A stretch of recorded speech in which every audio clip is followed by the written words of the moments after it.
اس پر number نظر آ رہے ہوں گے۔ آپ اگر مسیح سے واقف نہیں ہیں اور ہونا چاہتے ہیں تو آج ہی ان نمبروں پر بات کریں۔ لوگ موجود ہیں جو آپ سے بات کریں اور آپ کی مدد کریں گے۔ اگر پہلی مرتبہ بات نہیں ہوتی دوبارہ کال کریں، لوگ موجود ہوں گے۔ منسی دوسرے حکم کی نافرمانی کرتے ہوئے شبیوں کو بھی پوچھتا تھا۔ اس نے بالیم کے لیے مذبح بنائے، یسیرتیں تیار کی اور سارے آسمانی لشکر کو سجدہ کیا اور ان کی پرستش کی۔ بائبل مقدس بتاتی ہے کہ اس نے خالق سے زیادہ مخلوقات کی پرستش کی، جیسے کہ پولس نے رومیو پہلے باب میں تنبیہ کی ہے۔ اس کے علاوہ وہ قاتل تھا، اور وہ کوئی عام قاتل نہ تھا، بلکہ ہٹلر کی طرح تھا، یا امین کی طرح تھا، یا ایسے ہی کسی اور کی طرح تھا۔ وہ سفاک تھا۔ اس نے اذیتیں دی جیسے ابتدائی مسیحوں پر رومیو نے کیے۔ انہیں شیروں کے آگے ڈالا گیا، صلیب پر الٹا کیلوں سے جڑ دیا گیا، عورتوں کو بیلوں کے سینگوں سے مروایا گیا، اور منسی نے قتل عام کیا۔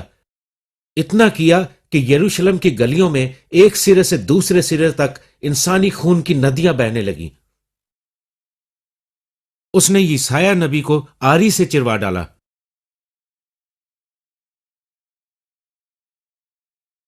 عبرانیوں 6 باب کے مطابق اگر وہ برگشتہ ہو جائیں تو انہیں توبہ کے لیے پھر نیا بنانا ناممکن ہے، اس لیے کہ وہ خدا کے بیٹے کو اپنی طرف سے دوبارہ مصلوب کر کے اعلانیہ ذلیل کرتے ہیں۔ ہم بھی شرمندہ ہیں جیسے وہ تھا، اور وہ ایک غدار بھی تھا۔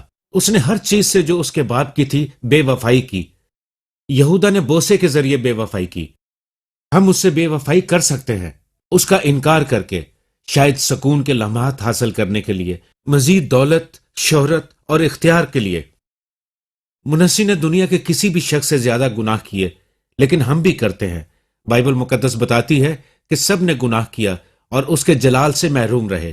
اگر تم نے ساری شریعت کی پیروی کی اور ایک کو چھوڑا تو سب سے محروم رہے۔ یہی بائبل مقدس میں لکھا ہے۔ اگر آپ تمام 10 احکام پورا کرتے ہیں اور ایک کو توڑتے ہیں تو آپ نے سب کو توڑا۔ یہاں بیٹھے ہر شخص کو ماننا پڑے گا کہ ہم نے شریعت کے تمام احکام توڑے ہیں، سب توڑے ہیں، ہم کتنے ہی مذہبی کیوں نہ ہوں۔ میں دلوں کو جانچتا ہوں، خدا آپ کے دلوں کو جانتا ہے۔ آدمی کی تمام روشیں اس کی نظر میں درست ہیں، لیکن خداوند دلوں پر نظر کرتا ہے۔ کیا خداوند کو معلوم نہ ہوگا؟ کیونکہ وہ دلوں کے بھید جانتا ہے۔ خدا نے تنبیہ کی۔ خدا بغیر تنبیہ کبھی عدالت نہیں کرتا۔ خدا نے گاہے بگاہے تنبیہ کی۔ خبردار منسی، عدالت کا ہونا برحق ہے۔ یاد رہے کہ تمہارے گناہوں کا حساب ہوگا۔ آدمی جیسا بوئے گا ویسا ہی کاٹے گا۔ اور خداوند نے منسی سے کہا، میں یہودا اور تم پر ایسی عدالت کروں گا کہ جو کوئی بھی اس کے بارے میں سنے گا اس کے دونوں کان جھنجھنا اٹھیں گے۔ عدالت آ رہی ہے،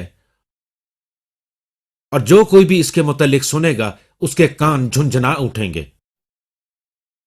جس طرح انسان تھالی کو پہنچتا ہے میں تمہیں پہنچ دوں گا، خدا فرماتا ہے۔ خدا صرف محبت کا خدا نہیں بلکہ خدا پاکیزگی، راست بازی، انصاف اور عدالت کا خدا ہے۔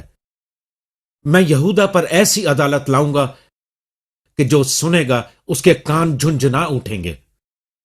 خدا کی عدالت ہوئی اور یروشلم اسوریوں کی غلامی میں آ گیا۔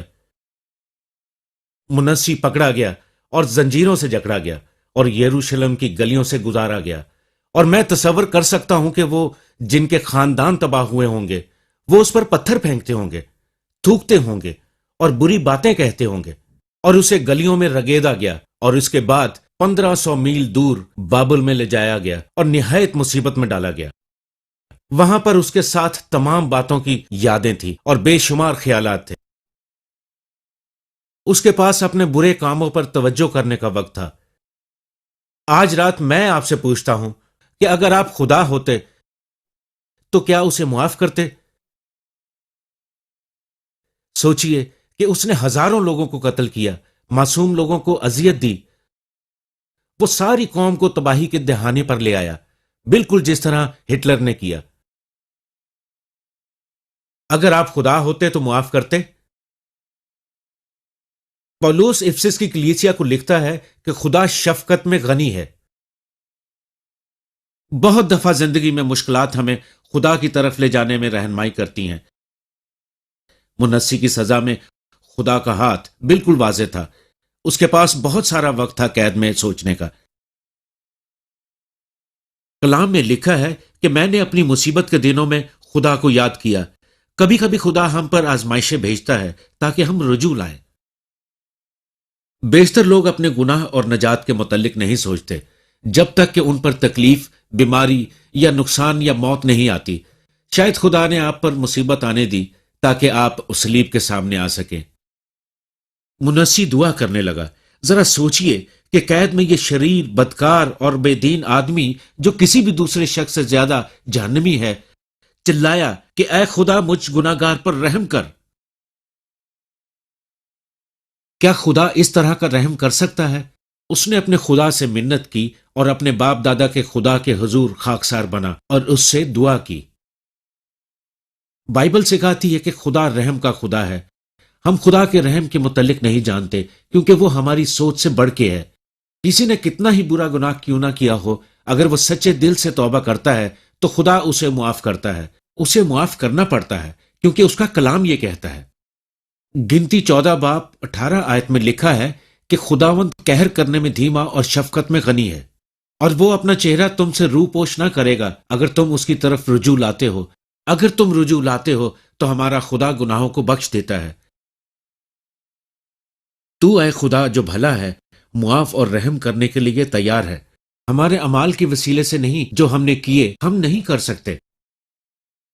اپنے رحم کے وسیلے سے اس نے ہمیں بچایا، نئی پیدائش کے وسیلے سے صاف کیا اور روح القدس کی قدرت سے نیا بنایا۔ یہی وجہ ہے کہ مسیح صلیب پر موا ہمارے گناہوں کے لیے۔ ایک اور آدمی جو وہاں پر مر رہا تھا وہ دوزخ کا حقدار تھا۔ وہ ڈاکو تھا، وہ قاتل تھا، اور اچانک اپنے آخری لمحات میں وہ مسیح کی طرف پھرا اور کہا، خدا مجھے یاد کرنا۔ اور اسی لمحے خدا اس کی طرف پھرا اور کہا، آج ہی تو میرے ساتھ فردوس میں ہوگا۔ میں اس شخص کو جنت میں دیکھنے کی توقع رکھتا ہوں۔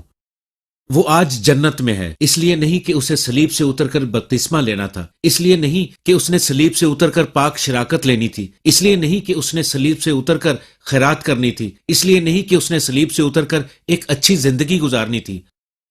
وہ ایک بدکار اور بے دین آدمی تھا۔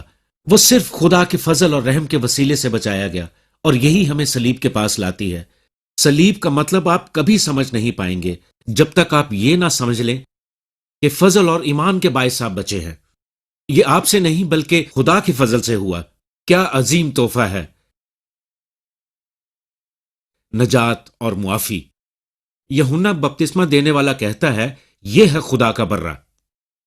یسوع صلیب پر ایک عظیم قربانی کا برہ بن گیا۔ خدا نے اس پر میرے اور آپ کے گناہ لاد دیے، اور منسی کے گناہ بھی۔ خدا نہ صرف معاف کرتا ہے بلکہ انصاف بھی کرتا ہے۔ انصاف ایسا کہ آپ نے گناہ نہیں کیا۔ آپ جانتے ہیں کہ خدا نے کیا کیا؟ خدا نے منسی کو معاف کر دیا، لیکن یہ سب کچھ نہیں تھا۔ خدا نے اسے بابل سے لیا اور پورے 1500 میل کا سفر طے کر کے اسے واپس یروشلم لے آیا۔ قیدی کے طور پر نہیں، بلکہ اسے تخت پر بٹھایا۔ اسے اس کا ملک اور تخت دوبارہ واپس کیا، کیونکہ اس نے اپنے گناہوں سے توبہ کی۔ کیا آپ مانیں گے؟ اسے سمجھنا مشکل ہے، شاید آپ قبول نہ کر پائیں۔ صرف مسیح میں ہو کر ہی ہم اسے قبول کر سکتے ہیں۔ لیکن خدا نے معاف کیا۔ یہ خدا کی معافی ہے، یہ خدا کا پیار ہے، اور یہ خدا کا رحم ہے۔ یہ بالکل واضح ہے۔ خداوند خدا رحم کا خدا ہے، معافی کا خدا ہے۔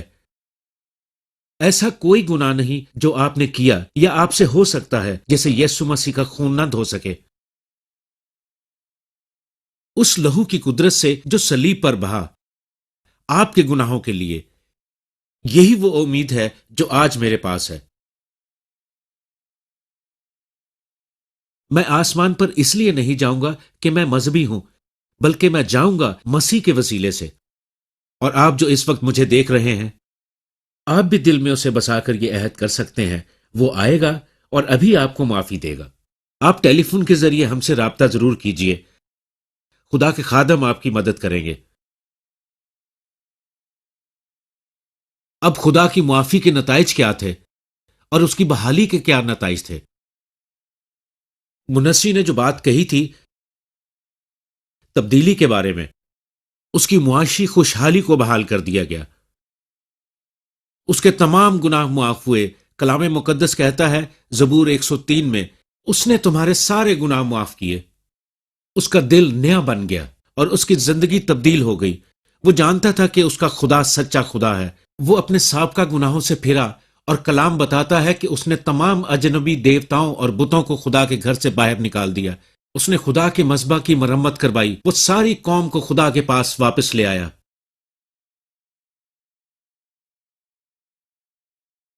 مسیح آپ کی زندگی کو خوبصورت بنا سکتا ہے. کیا آپ سوچتے ہیں کہ آپ نے زندگی کو ضائع کر دیا؟ یہ اچھی نہیں ہے اور اس میں کچھ بھی قابل ستائش نہیں اور سب کچھ غلط ملت ہے اور غیر یقینی ہے. آپ اپنی ذات کے بارے میں اچھا نہیں سوچتے اور آپ کا ایمان اور مذہب سے لگاؤ اتنا مضبوط نہیں ہے. آپ کا دل اور ضمیر پشیمانی اور تکلیف سے بھرا ہوا ہے.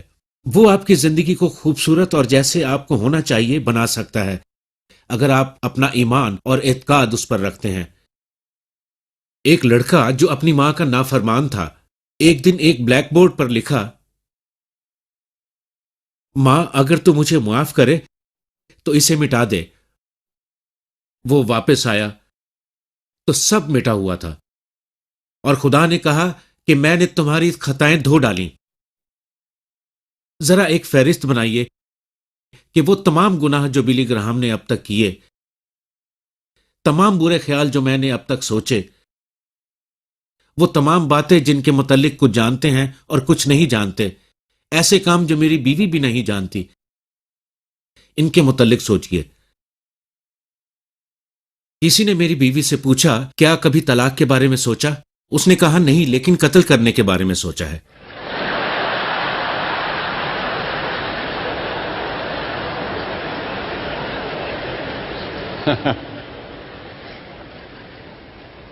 میں نے ایسا نہیں سنا بلکہ اخبار میں پڑھا، کیونکہ میں جو پڑھتا ہوں اسے مان لیتا ہوں. اور اب میں تھوڑی دیر کے لیے رکنا چاہوں گا اور یہ بتانا چاہوں گا میں اس تمام قابل ستائش کوریج کے لیے اس علاقے کے تمام اخبارات کا شکر گزار ہوں. ہمارے کام کی تاریخ میں یہ ایک بے مثال کوریج ہے.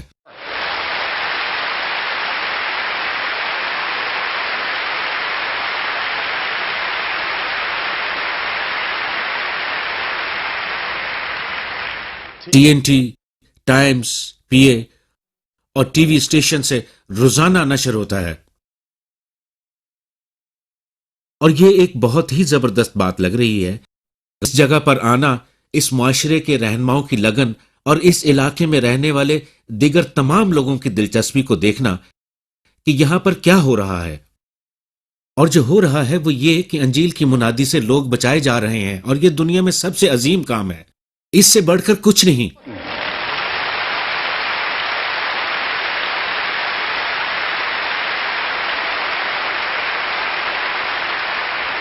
یہ کسی بھی عالمی کھیل سے زیادہ اہم ہے. اور میرے لیے ایک دلچسپ بات یہ ہے کہ سب سے زیادہ لوگ اتوار کو چرچ میں اور ہفتے کے روز عبادت خانوں میں جمع ہوتے ہیں. اور یہ امریکہ میں پورے سال میں ہونے والے تمام کھیلوں کے اجتماعات کی مشترکہ تعداد سے بھی زیادہ ہے.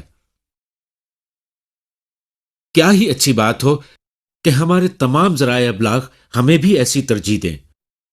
انہوں نے ٹی وی پر مجھ سے مذہب سے متعلق پوچھا کہ آپ نہیں سمجھتے کہ یہ بہت زیادہ ہے؟ ہمیں اور چاہیے. ابلاغ کے ذریعے انجیل کی بشارت کے لیے ہمیں اور لوگ چاہیے.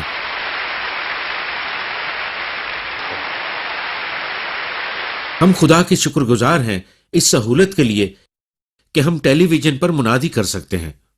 امریکہ کے ایک شہر میں 1 گھنٹے کی نشریات کی قیمت بڑھ گئی ہے.